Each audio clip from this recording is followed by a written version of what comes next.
High বন্ধুরা, সবাই কেমন আছো? শুভ দুপুর। দেখো আমি এখন রান্না করছি, রান্না করছি। প্রচণ্ড গরম, গ্যাস পাচ্ছি না, কী করবো বলে। দেখো এখানে হচ্ছে পাট শাকের ঝোল হবে, এই যে পাট শাক করছি। আর দেখো ঢেঁড়সের ঝাল করব, উচ্ছের ঝাল করব, আর আমের টক হবে। দেখো এখানে পাখা লাগিয়ে, পাখা চলছে, খুব গরম করছে। আর এখানে রান্না করছি, এই যে কাঠে রান্না করছি। গ্যাস তো পাচ্ছি না আমি, মানে কি বলবো, নতুন গ্যাস বুক করব তো 13,000 টাকা লাগবে। অত তো টাকা নেই, কী করবো বলো।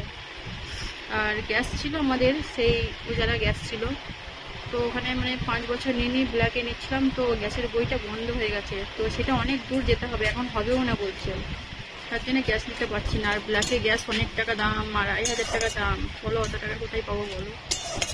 তার জন্য কাঠে রান্না করছি। খুব গরম, দেখো বাইরে রান্না করছি, দেখো এত গরমের মধ্যে, দেখেছো এই যে